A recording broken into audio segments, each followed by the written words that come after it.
안녕하세요. 안녕하세요. 네, 간단한 자기소개 해주세요. 네, 저는 김현이고요. 미국 뉴욕에서 임상심리사로 일하고 있고, 콜롬비아 의과대학 소속으로, 이제 정신건강의학과 소속으로 수면, 뇌, 그리고 감정에 대한 연구를 진행하고 있어요. 저 네, 연구자이기도 해요. 네, 반갑습니다. 오늘 대단한 분을 반갑습니다. 모시고 수면과 불안에 대한 이야기를 해볼 텐데요. 먼저 수면에 대한 이야기부터 시작을 해보도록 하겠습니다. 제 채널을 구독하시는 분들 중에 잠을 잘 못 주무시는 분들이 좀 있을 텐데, 그분들은 어떤 네, 노력을 하면 좀 좋을까요? 잠에 잘 들지 못할 때는 일단 불면증을 의심해 볼 수 있는데, 이제 아직 내가 불면증인지 아닌지 확실하지가 않고 매일매일 이런 일이 일어나지 않는다고 한다면, 잠에 쉽게 들지 않을 때는 그냥 일단 침대에서 나오시는 게 좋아요. 왜냐면 침대는 일단 보는 순간 우리의 몸에서 잠을 부를 수 있는 그런 신체 반응들을 불러일으켜야 되거든요. 근데 만약에 침대를 봤는데 그런 반응들이 일어나지 않고 오히려 각성이 될 수가 있어요. 그런 경우들은 침대에서 걱정을 많이 하시는 분들이라든지 침대에서 핸드폰 하시는 분들, 이런 분들한테는 어느 순간 뇌가 침대가 자는 곳이라는 생각이 들지 않고 음, 침대를 보면 몸이 더 깨어나는 그런 현상이 일어나는 거죠. 그렇기 음. 때문에 만약에 침대에서 잠에 들지 않고 있다면 침대에서 핸드폰을 한다거나 침대에서 걱정을 하고 생각을 하는 게 아니라 침대에서 그냥 잠깐 나와서 좀 편안한 공간으로 가셔서 좀 정적인 액티비티를 하시는 게 좋아요. 뭐 독서를 하신다든지 명상을 하신다든지 음악 감상을 하신다든지 그런 일들을 하시다가 이제 다시 몸에서 졸린다는 신호가 오면 그때 다시 침대로 들어가시는 게 좋아요. 잠을 침대에서 자는 습관을 들이고 침대에서 잠만 자는 습관을 들이면 어느새 잠과 침대라는 이 연관이 굉장히 강해지고 침대만 봤을 때도 그러면은 좀 잠에 들기가 쉬워지거든요. 그럼 뭔가 요즘 자취생들 있잖아요. 자취생들은 집이 좁으니까 침대가 하나의 어떤 또 다른 공간이 되기도 하는데, 그게 사실은 수면에는 별로 안 좋다고 볼 수 있겠네요. 사실 요즘같이 이렇게 원룸이 많거나 오피스텔 생활을 할 때에는 자는 공간과 일하는 공간, 뭐 노는 공간 이런 걸 분리하는 게 쉽지가 않잖아요. 저는 이제 시간을 오히려 활용을 해서 바운더리를 주면 좋을 것 같아요. 그러니까 뭐 몇 시까지는 내가 책상이나 소파에서 활동을 하는데 이제 잘 시간이 되면 침대로 가는 공간은 우리가 나눌 수는 없어도 집중을 나눌 수는 있잖아요. 집중과 시간을 나누는 연습을 해볼 수가 있을 것 같고 최대한 많이 환경을 바꿔볼 수도 있을 것 같아요. 뭐 예를 들면 책상은 한쪽 벽으로 둔다든지 침대는 한쪽 벽으로 두고 뭐 칸막이를 설치한다든지 뭐 그런 노력은 해볼 수 있을 것 같아요. 요즘에 그런 물건들이 좀 많은 것 같아요. 침대에서 막 이것저것 다 할 수 있는 그런 물건들이 좀 많이 팔리는데, 그건 조금 지양하는 게 좋을 것 같다. 약간 이제 무의식이 잠을 드는 공간이다라는 인식이 수면에 도움이 된다는 얘기죠. 네, 맞아요. 그래서 음, 계속 제가 이렇게 하나의 이렇게 주문, 만트라처럼 얘기를 하는 게 침대는 자는 공간. 이 음, 메시지를 굉장히 강력하게 불면증이 있으시거나 그냥 잠을 잘 못 주무시는 분들께 많이 말씀을 드리는 거거든요. 그러니까 음, 일단 침대에서 잠을 자고 있지 않으면 나오세요. 한 음. 15분이나 20분 정도 시계 보지 않고 아, 그 정도 됐는데 내가 잠이 안 들었다 싶으면 그냥 나오시는 게 좋아요. 다음은 저도 잠을 약간 깨거나 막 그럴 때가 있어가지고 멜라토닌 뭐 이러한 그런 거를 파는 걸 봤어요. 쿠팡 같은 데서. 그런 것들을 음. 먹으면 실제로 좀 잠을 자는데 도움이 될까요? 네, 사실 멜라토닌은 수면제 역할을 하려고 만들어진 게 아니고요. 몸에서 이렇게 분비가 되는 호르몬이에요. 그렇기 때문에 뭐 약국이나 쿠팡 이런 데서 팔아도 사람들이 굉장히 이거는 위험한 게 아니고 뭐 되게 해가 없을 거야 몸에. 이거는 우리 호르몬을 그냥 이렇게 약처럼 만든 것뿐이니까라고 생각을 하실 수도 있는데 사실 권하지는 않아요. 음, 왜냐하면 이제 멜라토닌이 우리 몸에서 분비가 되고 어느 정도 쌓이면 그게 잠이 오는 신호가 되거든요. 그래서 음, 멜라토닌이 어느 정도 쌓였을 때 우리가 잠에 들게 되는 건데 멜라토닌을 우리가 인위적으로 이렇게 높이게 되면은 사실 몸의 사이클이 좀 무너질 수 있거든요. 그러니까 예를 음, 들면 멜라토닌은 자연스럽게 이른 저녁 한 8시 이 정도에 이렇게 축적이 되는데 우리가 잠이 안 온다고 해서 새벽 1시에 멜라토닌을 이렇게 하나를 먹게 되면 음. 갑자기 그때 다시 축적이 되고 피크가 생기는 거잖아요. 근데 우리의 몸은 약간 하나의 오케스트라 같아서 멜라토닌이 이렇게 높아지면 다른 시스템의 기능이 이렇게 달라질 수도 있고 전반적인 흐름을 좀 깰 수가 있거든요. 그리고 두 번째 큰 이유는 최근에 어떤 연구 스터디가 있었는데 거기서 팔고 있는 멜라토닌의 그런 성분 같은 걸 음. 조사한 그런 연구 결과가 있었는데 우리가 생각했을 땐 멜라토닌을 섭취한다고 해서 멜라토닌만 섭취할 거라는 생각을 가지고 있는데 그 한 알에는 멜라토닌 말고도 뭐 항우울제, 뭐 세라토닌 이런 관련돼 있는 성분도 있었고요. 또 음, 비아그라에 관련된 성분도 어, 있고 우리가 생각하는 것 외에 음, 멜라토닌 말고도 다른 이제 성분들이 있는 거를 알게 된 거죠. 그렇게 되면 아까 말씀드렸다시피 멜라토닌 외에 잠드는 것 외에 다른 역할을 우리 몸에 할 수 있으니까 음, 이게 장기간으로는 사실 도움이 되지 않을 수 있고요. 또 많은 약이 그렇듯 멜라토닌도 이렇게 계속 뭐 습관적으로 섭취를 하는 음, 습관이 생긴다면 그러면은 우리 몸도 이렇게 자연적으로 잠이 들 수 있는 기능을 좀 상실하게 되는 것 같아요. 그래서 어, 저는 이제 시차를 적응하고 싶고 여행을 가서 이제 하나씩 먹는 그런 거 정도는 괜찮지만 그것을 습관적으로 복용하는 것은 추천하지 않고 있어요. 저 그냥 갑자기 생각난 건데, 그 어떤 유튜버가 시차 적응하는 꿀팁이 있다고 하면서 알려준 게 있었거든요. 이게 맞는지 그냥 네. 궁금해서 여쭤보는 건데, 현지에 가서 잠은 언제 자도 상관없는데, 그 나라의 점심시간, 저녁 시간에 맞춰서 밥을 먹으면 시차 적응을 되게 빨리 할 수 있다라는 이제 얘기가 있는데, 혹시 네. 이런 걸 들어보셨나요? 그러니까 비슷한 조언을 사실 해주는 것 같아요. 딱 음, 점심, 저녁이라고 말하기는 어려워요. 근데 이제 어느 정도 우리의 몸은 이 24시간 생체 리듬을 따르고 있거든요. 음, 그렇기 때문에 멜라토닌도 이른 저녁에 이렇게 분비가 되는 거고, 축적이 음, 되는 거고. 근데 이제 우리가 어떤 행동을 하고, 언제 밥을 먹고, 언제 운동을 하고, 이런 것들이 다 그 24시간 생체 리듬에 다 영향을 줄 수가 있어요. 그렇기 때문에 사실 그 어딜 여행을 가면 그 현지에 맞게 생활을 하면 우리의 몸도 거기에 맞게 지금은 밥 먹을 시간인가 보다. 지금은 음, 깨어있는 시간이네. 음, 하면서 조금 더 리듬을 맞춰 나갈 수 있기 때문에 그런 것 같아요. 그러니까 앞에 거랑 좀 종합을 해보면 그냥 잠을 잘 수 있는 환경, 잠을 잘 수 있는 시간 이런 것들을 무의식적으로 주입을 하면 잠이 잘 오는데 많은 분들이 잠을 네. 못 자는 이유는 그런 것들을 약간 다 깨면서 어떤 문제가 발생할 수도 있다 이렇게 봐야 될까요? 네, 하나의 큰 요소이죠, 사실은. 그런 음, 생활 습관들이 조금씩 무너지기 시작하면서 밥을 먹는 시간, 뭐 운동을 하는 시간, 이런 것들이 무너질 수도 있고, 사실 카페인도 큰 역할을 하거든요. 음, 오후에 늦게 마시는. 한국에 카페를 갔을 때 제가 놀랐던 점이 카페들이 굉장히 밤 늦게까지 열더라고요. 커피를 시켜서 카페인 음료를 드시고 계시는데, 이제 그런 것들도 이제 수면에 있어서는 안 좋은 습관이라고 볼 수 있어요. 또 알려진 잠과 관련된 이제 상식들이 그런 거잖아요. 뭐 자기 전에 운동을 뭐 몇 시 전까지 해야 된다거나 샤워도 곧바로 하면 안 된다. 자기 직전에 뭐 이런 것들도 영향을 좀 미칠까요? 근데 그거는 아직도 수면 과학에서는 다루고 있고 공부를 계속 해 나가고 있는 부분인데, 원래 제가 이 분야를 공부하기 시작했을 때만 해도 늦은 밤에 운동은 좋지 않다. 음, 뭐 그런 조언을 해주기는 했었어요. 근데 최근에 몇 년 사이에 나온 연구 결과들을 보면 운동 자체는 사실 몸에 너무 좋고 음, 몸이 건강해야 사실 잠도 잘 자고, 그렇기 때문에 이제 운동 자체를 어느 시간에 하든지는 상관이 없다라는 지침을 더 업데이트해서 내놓기도 했었고요. 음, 이른 저녁 시간에 운동을 하는 연구 결과들을 보면 그런 밤 일찍 하는 그 운동들은 그렇게 잠에 드는데 해가 되진 않는다고 알려져 있어요. 음, 오히려 잠을 더 깊게 잘 수 있게 하고 더 빨리 잠들 수 있게 하고 그런 효과도 있기 때문에 저녁 운동이라도 해라라는 음, 이제 가이드라인을 많이 주기는 해요. 다만 저는 개인차가 있거든요, 사실. 음, 그래서 저는 이제 심리학자로서 많이 물어보는 질문이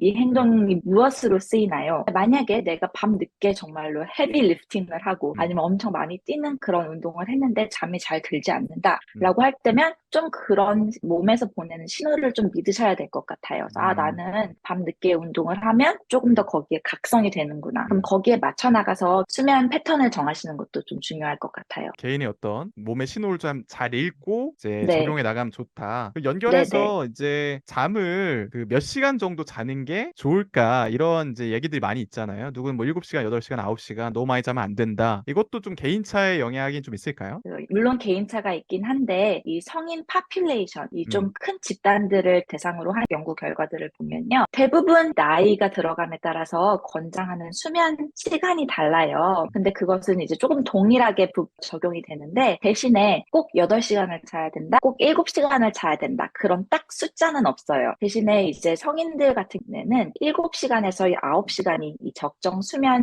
레인지예요. 그렇기 때문에 그 안에 자면은 그게 가장 건강한 수면이라고 정의가 될 수 있는데 개인차에 따라서 어떤 사람은 6시간을 자도 충분하다고 느끼고 음, 10시간이 필요한 사람도 있고 있고 그렇기 때문에 6시간에서 10시간까지는 어쩌면 괜찮을 수도 있는데 사실 정말 권장하는 수면 시간은 7시간에서 9시간인 거죠. 근데 확실히 그런 얘기도 있는 것 같아요. 뭐 옛날에 이제 재벌들이 나는 뭐 4시간밖에 안 잤다. 근데 그들이 나이 들어서 보니까 다 치매에 걸렸다. 뭐 이런 얘기들이 있어요. 그래서 확실히 네. 적은 수면은 건강에 해가 된다는 건 맞죠. 네, 맞아요. 네. 그거는 좀 예외가 없는 것 같아요. 그래서 어떤 사람들은 이제, 나는 진짜 4시간만 자도 나는 깨우네. 음, 뭐, 그리고 낮잠 자면 괜찮아 라고 하시는 분들이 있는데, 제가 생각했을 때는 그분들이 4시간 잠이 필요하신 게 아니라, 4시간을 자고 이렇게 몸에서 축적되는 피로에 잘 대응을 하는 방법에 익숙해지신 게 아닌가라는 생각이 들어요. 그래서 사람들이라면 다 어느 정도의 수면이 굉장히 중요하고, 아무리 못 잔다 해도 6시간 미만을 계속 지속적으로 자면 몸에 그게 어떻게 아까 말씀하신 것처럼 뭐 치매라든지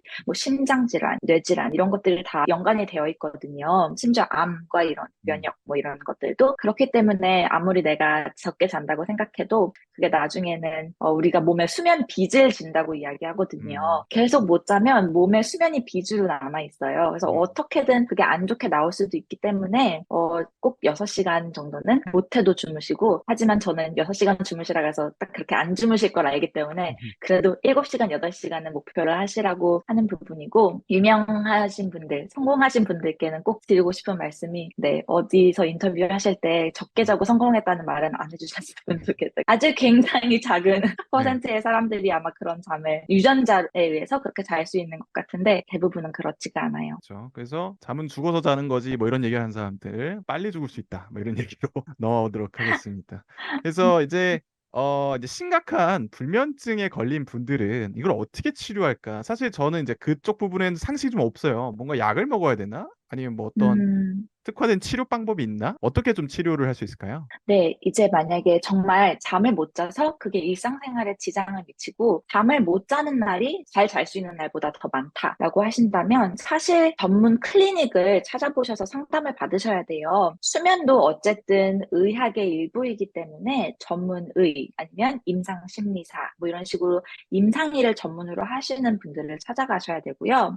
일단 지금 미국에서도 그렇지만 전 세계적으로 불면증 치료의 첫 번째로 권장이 되는 것은 인지행동치료예요. 인지행동치료는 이제 뭐, 우리가 어떤 생각을 하는 패턴, 인지의 패턴을 이제 어떤 것들이 도움이 안 되는지를 찾아내서 그 부분을 타겟으로 고치는 거고요. 또 인지행동치료에서 행동면은 우리가 행동하는 것들이 어떤 것들은 우리의 감정이나 생각하는 데 도움을 안 주는 행동들이 있잖아요. 이제 그런 행동들을 알아내서 바꿔나가는 그런 작업을 해서 인지행동치료는 이 두 가지를 동시에 하는 것인데 이 불면증에 맞춰진 인지행동치료는 그러니까 수면 아니면 수면 시간에 관련된 불안할 수 있는 이 생각과 불안을 만드는 이 행동들을 찾아서 고쳐주는 그런 심리치료 기법이거든요. 음, 그래서 굉장히 효과가 좋아요. 제가 이제 임상심리를 하고 이제 클라이언트 내담자분들을 만나보면서 음, 제가 감히 가장 이제 효과가 좋은 기법 중에 하나라고 얘기할 수 있을 정도로 꽤 짧은 시간에도 큰 효과를 볼 수 있어요. 한 음, 6주에서 8주 사이의 그런 치료 프로그램이거든요. 그래서 그게 이제 첫 번째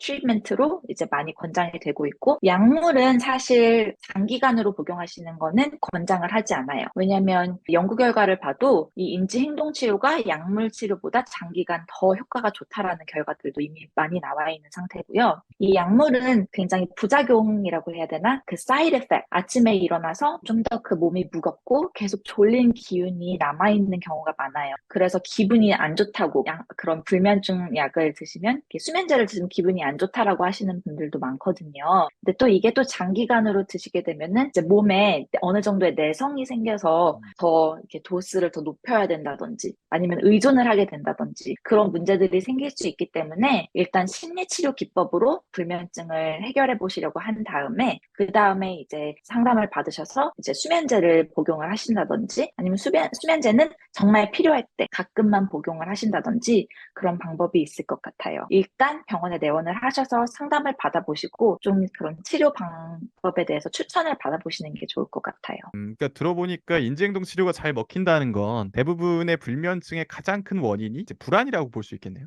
그거는 사실 딱 한 가지라고 이야기를 하기는 어려워요. 음, 왜냐하면 어떤 분들은 기존에 그런 가지고 계신 병력에 음, 의해서 불면증이 생기기도 하거든요. 그러니까 예를 들면 만성 통증이 있으신 분들은 그 통증에 의해서 잠을 못 주무시는 거기 때문에 불면증이 생기실 수도 있는 거고. 근데 정말로 이게 심리적인 요소들, 만약에 이 불안함, 스트레스, 우울감 때문에 잠을 못 주무시는 분들, 근데 그런 분들은 더 심리적인 불면증이 될 수가 있어서 그런 것들은 이제 심리치료로 잘 낫게 되죠. 처음 이제 상담을 받아보실 때에는 이 잠을 잘 못 자는 이유에 대해서 먼저 검사를 하실 거예요. 그래서 어떤 사람들은 이 인지행동치료에 적합하면 이제 그 방향을 처음으로 시도를 해보는 편이고요. 그래서 어떤 분들은 이런 다른 이 잠을 못 들게 하는 다른 요소들, 통증이라든지 아니면 수면무, 잠잘 때 이렇게 숨 잘 못 쉬는 그런 것도 잠을 잘 못 자게 하는 굉장히 큰 원인 중에 하나거든요. 그런 경우에는 이제 심리치료 기법이 아닌 양압기를 쓴다든지 그런 다른 치료 기법이 있기 때문에 이게 불면증이 아닌 다른 요소일 것이라는 것을 다 배제했을 때 음. 인지행동치료가 굉장히 효과적으로 잘 이루어질 수 있어요. 저는 실제로 수면 다원 검사라는 걸 받아봤었거든요. 잠을 중간에 막 깨고 그랬더니 저 같은 경우는 네, 비염, 이제 코, 휜 거, 뭐 이런 거랑 연결된 맞아요. 부분이었더라고요. 또 그런 것들 좀 수술도 하고 양압기도 네. 좀 어느 정도 기간 동안 썼었던 기억이 있어서 그런 것들 좀 활용해 보시는 게 좋을 것 같습니다. 네네. 좋습니다. 그리고 그 외에도 이제 뭐 심리적인 요소 말고도 제가 이렇게 병력 같은 거 이야기했는데 그게 또 나이에 따라서 달라질 수가 있어요. 그러니까 젊은 사람들, 한창 스트레스 많이 받고 직장 스트레스 있는 사람들은 일단 내가 심리적인 요소에서 잠을 못 자는 것인가를 한번 체크해 보실 필요가 있고요. 저 이제 사람들의 나이가 들어가면서 뭐 수면 무호흡이라든지 아니면 다른 이제 병력이 생길 수가 있잖아요. 질환들이. 그러면은 이제 심장 질환이나 폐기능 질환 이런 음. 것들도 사실 잠을 많이 방해하는 요소들이고 뭐 갑상선 질환들 이런 거라든지 아니면 정신질환 같은 것도 수면을 많이 방해하기 때문에 일단은 먼저 병원 검사를 받아보시고 잠을 이제 방해하는 요소들에 대해서 좀 꼼꼼히 정리와 이제 이해를 해보시는 게 좀 중요한 것 같아요. 잠을 못 드는 건 한 가지 증상인데 그 원인은 엄청나게 많을 수 있다. 네, 이렇게. 맞아요. 네, 네. 이것도 여쭤봐도 될지 그냥 궁금해서 여쭤보는데 요즘 연예인들이 프로포폴 이런 걸 좀 불법 투약하는 경우가 많은데 이게 잠을 엄청 편하게 잔다? 뭐 깊게 잔다? 이런 것들 때문에 찾는다고 저는 이제 소문으로 들었는데 그게 음. 그렇게 뭐 잘 잘 수 있는 그런 뭐 어떤 방법인가요? 프로포폴 같은 경우는 왜 위내시경, 뭐 대장내시경 이런 거 할 때도 음. 왜 이렇게 딱 투약이 되면은 정말 금방 잠이 들 수가 있잖아요. 근데 제가 느끼기에 현대 사회는 꼭 수면뿐만이 아니라 뭐든지 문제가 있으면 그거를 굉장히 재빨리 해결하고 싶어 하는 마음이 커진 것 같아요. 막 뭐를 온라인으로 주문을 해도 그게 바로 배송이 와야 이제 딕성이 풀리고. 그래서 프로포폴이나 수면제 복용을 하는 것도 하나의 이런 빠른 픽스 치료를 위해서 사람들이 이제 쓰고 싶어 하게 되는 그런 방법이 아닌가 싶어요. 물론 우리가 하나 기억을 해야 될 것들은 그렇게 빨리 이렇게 치료를 할 수 있는 거나 픽스를 할 수 있는 부분들이 사실 부작용이 있을 수 있다라는 것을 충분히 이해한 다음에 사용을 하면 좋겠지만 그런 게 아니라 사실 너무 우리가 잠을 잘 자고 싶고 이걸 빨리 고치고 싶은 마음이 간절할 때에는 그런 다른 거는 사실 보지 않고 이게 나를 고쳐줄 수 있으면 빨리 써봐야지. 음. 나는 바로 뇌회로가 그렇게 연결이 촥 되는 것 같거든요. 그래서 그게 아무리 이렇게 그 당시에 효과가 좋을 수는 있다 하더라도 어쨌든 내가 그것을 스스로 이겨내는 것이 중요하니까 그렇게 할 수 있는 기술, 심리적 그런 인지적 기술을 터득을 하는 게 사실 이렇게 장기적으로 봤을 때는 더 도움이 되고 부작용도 없어요. 근본적인 해결책을 찾아야 되는데 너무 쉽게 너무 맞아요. 강력하고 사이드 이펙트도 큰 그런 것들을 찾는 사람들이 있다는 거. 좋습니다. 네.